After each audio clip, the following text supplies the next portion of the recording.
Hey everyone, welcome to Cold Ones for Caregivers 2021, presented by Imagine IT. I'm Kyle Woody, founder and executive director of Jack's Caregiver Coalition, where our vision is a world where no guy caregiver feels alone, and where our mission is to improve the way that guys think, feel, and act through every phase of their caregiving journey. In a moment, I'm delighted to introduce to you our latest campaign honoree, Mr. Allan Hammell. But first, a reminder about why we're here. The goal of our campaign is to raise $30,000, enough to make 40 more stories of caregiver support like Allan's possible.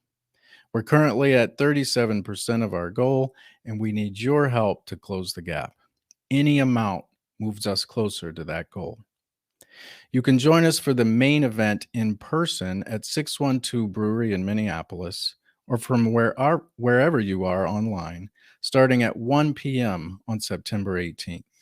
The event is outdoors. We will have live music by Burnin' Blue, an awesome silent auction, and an impressive beer wall raffle. I want to thank all of our awesome sponsors whose support makes Cold Ones for Caregivers possible. And thank you to our awesome team of volunteers who together are making sure that 100% of your support goes directly to our mission. And now joining us is the reason we're all here, our honoree, Mr. Allan Hammell. Allan, welcome to Cold Ones for Caregivers 2021. We're so grateful that you've been able to spend this time with us today. Well, thank you, Kyle.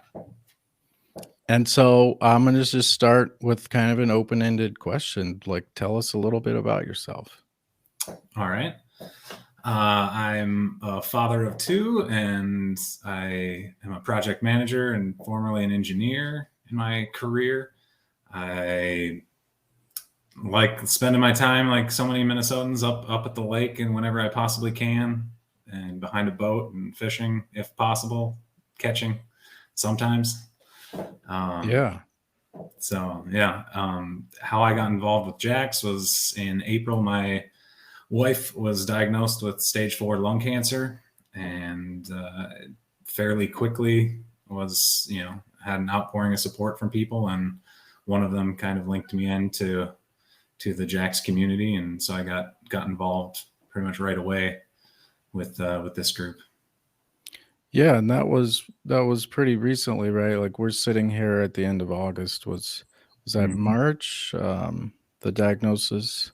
It was either March or April. I thought it was April, but yeah, like within a few weeks, we had kind of had a diagnosis somewhat pinned down. It was a little different than most, or it kind of threw the doctors for a loop a little bit, and we had to keep going in for more and more tests. And sadly, each test seemed to find another reason for another test, and sometimes finding another cancer site. And so they were trying to pin down what that was. So I know it was within that first month of that we were kind of going through the diagnosis, ping-ponging back and forth on whether it was a lung cancer or if it was a lymph node or a thyroid cancer.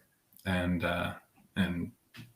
they ended up finding out that it was in the lung and lymph nodes and brain and spine. And so it was kind of quite the series of body blows there, it felt like. But yeah, it was somewhere right in late spring that I got linked in with Jack's, and have been to a few different events and meetups and stuff over the course of the summer. Yeah, and I just want to it's hard enough with all the cancer diagnosis in general, like just even once you know what it is, right? Like the uncertainty of what the future holds, and so what you guys have experienced is that, plus the uncertainty of what even is the diagnosis, or what even are we dealing with. And I know that went on for months, and maybe to some extent is still not completely sorted out. And then also to just kind of address you're in the vast minority as far as reaching out. Typically we hear from guys that our has been on their desk for a couple of years, maybe more, before they can muster up the courage to reach out and ask for help. And you were one of the few that was right away, and that's part of why we select you as an honoree, because we want to shine a light on guys like you who have that courage to reach out and acknowledge maybe you don't have all the answers, and that other people might be able to help you through this. So thank you for that. And I heard from you that you have in the last few Christmases gone, quote, all Clark Griswold. Paint that picture for us. What does that look like, and what motivated you? So it was probably 4 or 5 years ago. I bought some little strip of programmable LED lights and just kind of had them around my garage door, right? And had a program to, just change colors and stuff. Yeah. And then one thing led to another, and I got linked into a community of people that go well beyond that, right? So the people that you see on that Christmas light fight show, Yeah. that's these people.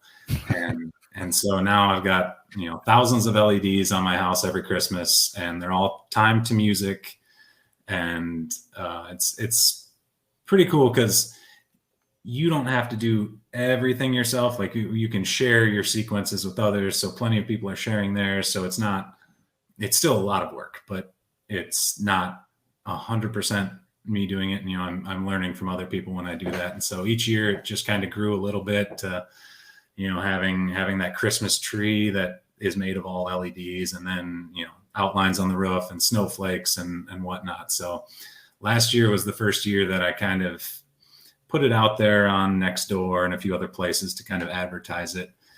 Yeah.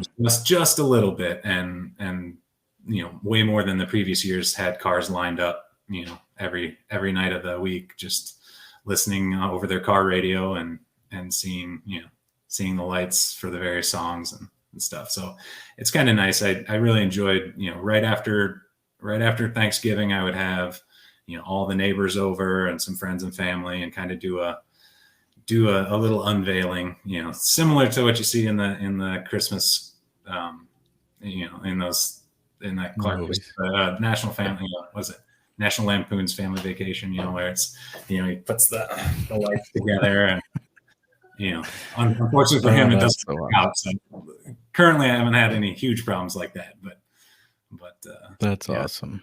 Yeah. Well, that and it's something that we might be helping you with down the road. But the holidays can be a particularly challenging time for caregivers. We have these traditions and these things that we do, and we start to have to reassess some things. And I'm not saying you should or shouldn't do that. It just is something that you're going into your first holiday season with this situation, and it's hard for everyone. It doesn't get easier, honestly, the more holidays you go through.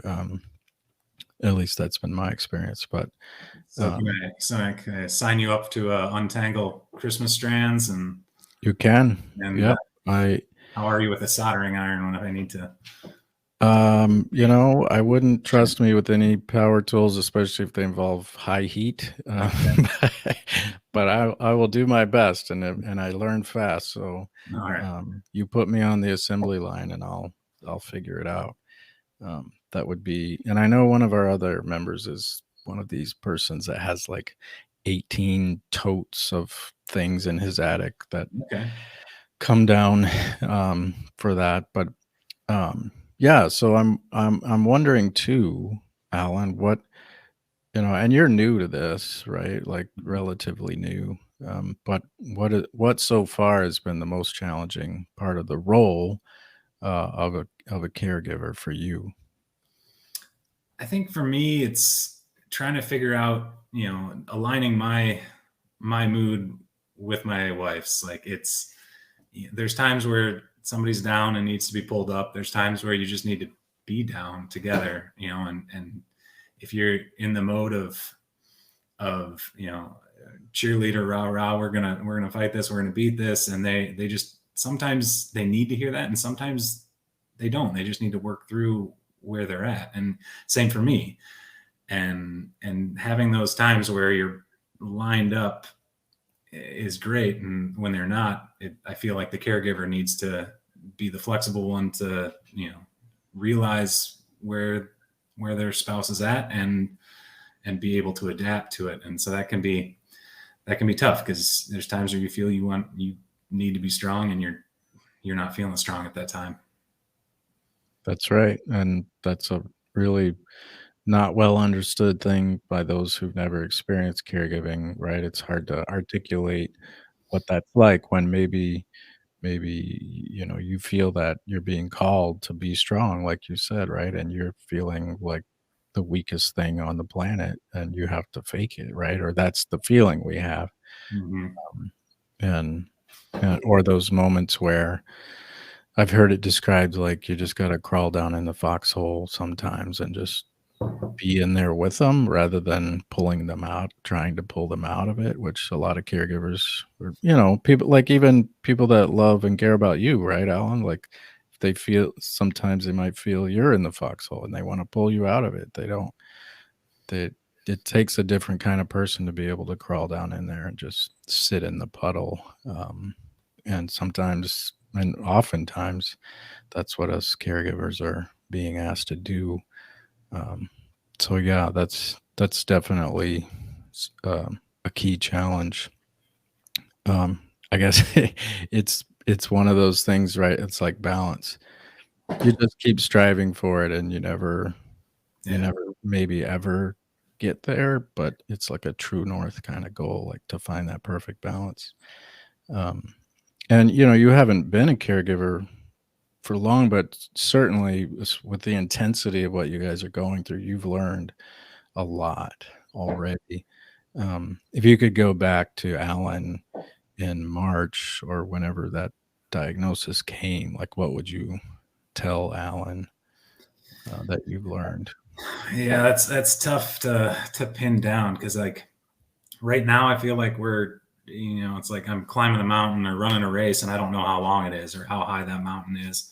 So it's a tough one to really go back this fresh. But in general, I guess I would say, to try and just take a step back and know my own limitations, because right away I was definitely, burning the candle at both ends. And you might get twice as bright, but you won't go for twice as long, and you won't even go for half as long, right? Like that, the candle just burns right out. So that was definitely, early on, I was feeling like, my wife was being fatigued at the time, and obviously lots of emotions going on, and trying to care for her and care for kids and care for myself and keep, all the plates spinning was just, it was just too much. So, having to say like, it's okay to, like, the house can be messy, that, this doesn't, this, I don't have to go to this or do this, like, give myself passes. Yep. Yeah, that's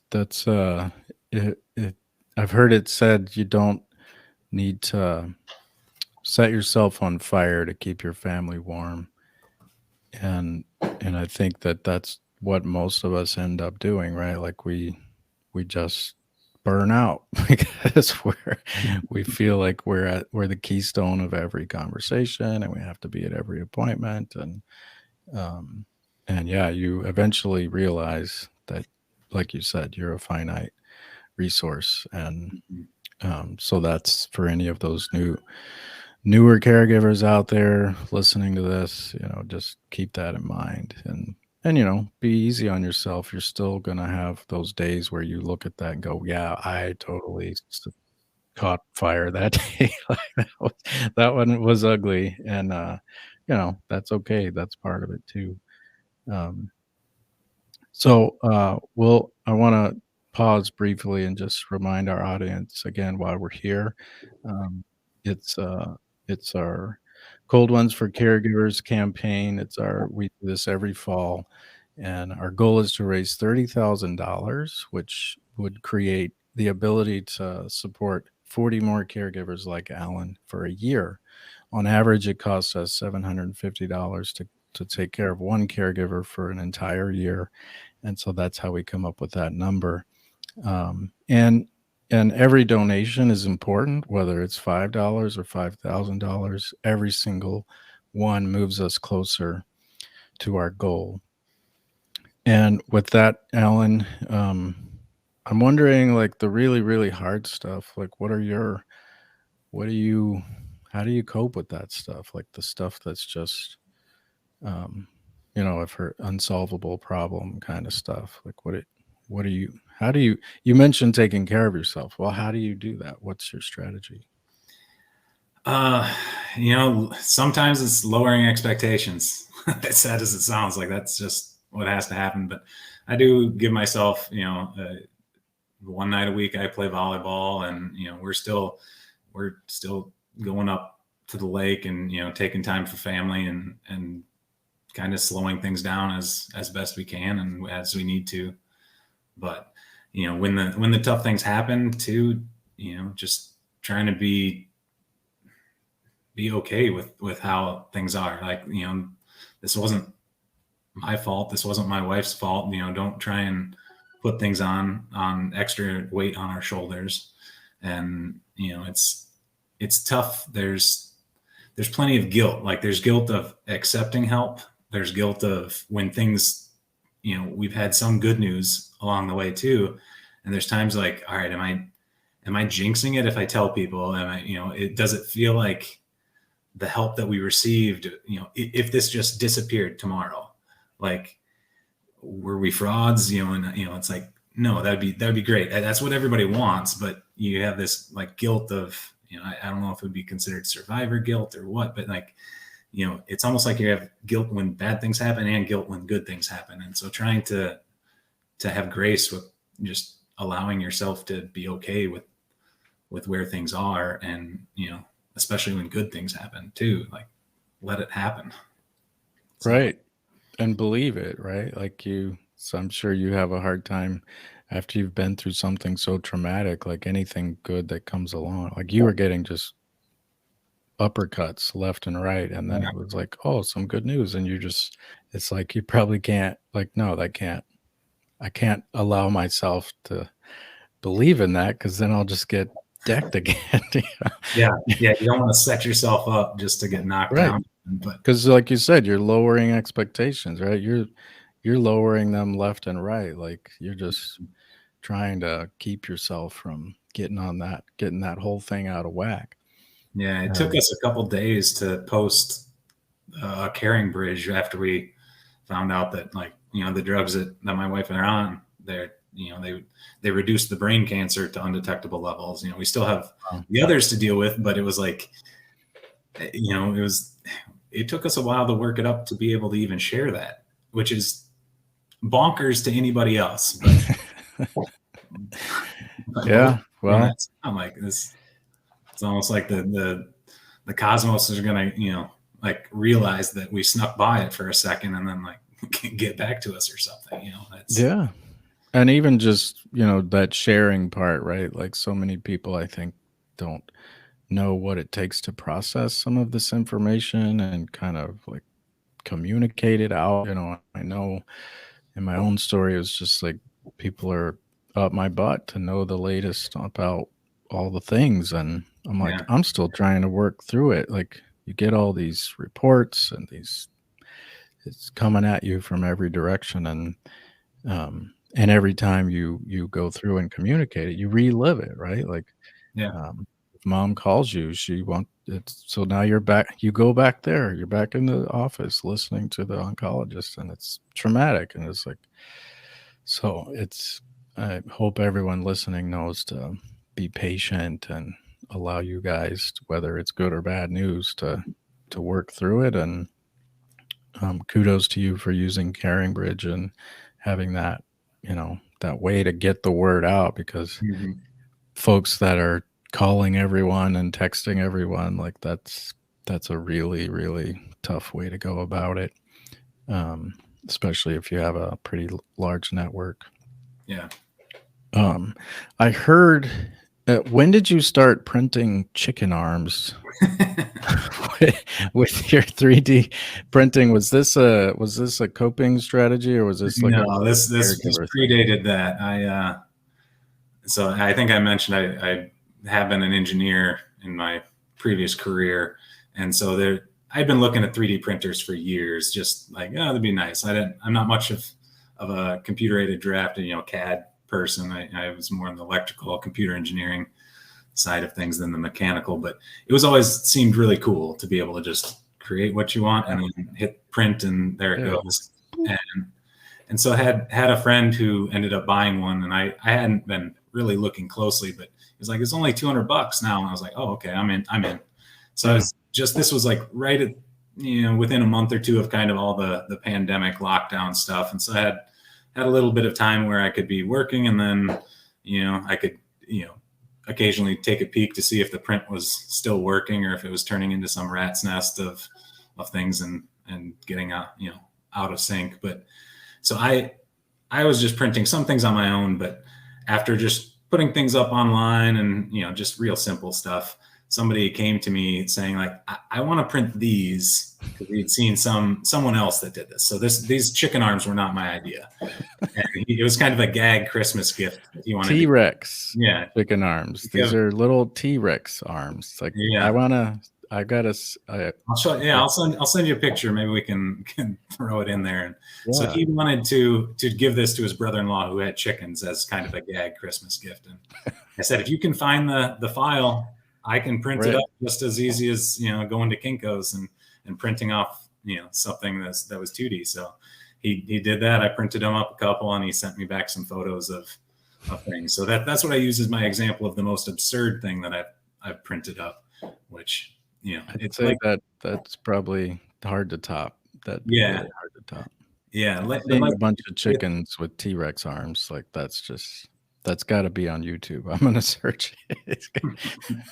Yeah, like so many things though, like this is 3D printing is kind of one of these communities where somebody might spend a lot of time designing something and they just put it out there and like, hey, if you want this, go for it. Because I imagine the market for 3D printed chicken arms is pretty small. So, I'm sure whoever created that, probably finds a good chuckle knowing that other people are doing that too. They did it for fun. Yeah. Yeah. And so I think some of those communities, it's really cool that, people are just kind of helping out others, and that equates to the Christmas light stuff too, where people are just kind of, being there to help each other out, or things like Jack's too, where, there's plenty of people lining up to offer advice or just a listening ear, and they're not getting anything out of it on that. It's just out of the goodness of their heart. So just a good feeling. Yeah. Yeah. And that's a good segue into, what would you, in your own words, what is Jack's mission? The coalition, like what is the mission when you think about it? Well, I mean, like trying to navigate, cancer or any other diagnosis of that severity.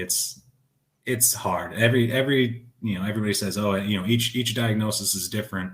And so we're all out there trying to navigate a course, and we don't know what the course is. We don't know where it's going.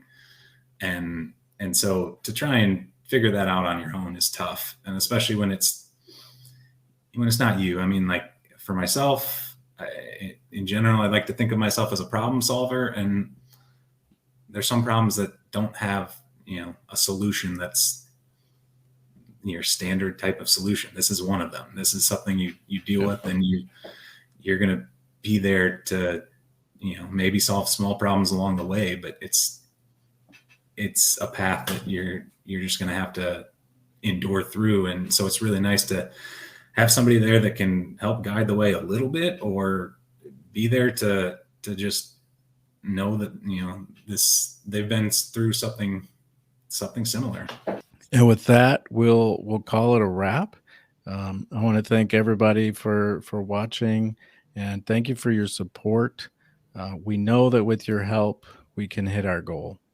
And lastly, I want to give a shout out to our volunteer producer, Mr. Chris Cloutier, who is sitting somewhere with helicopter pilot headsets on, making all of this work. And so thank you, Chris, for your work. And again, thank you, everybody, for your support.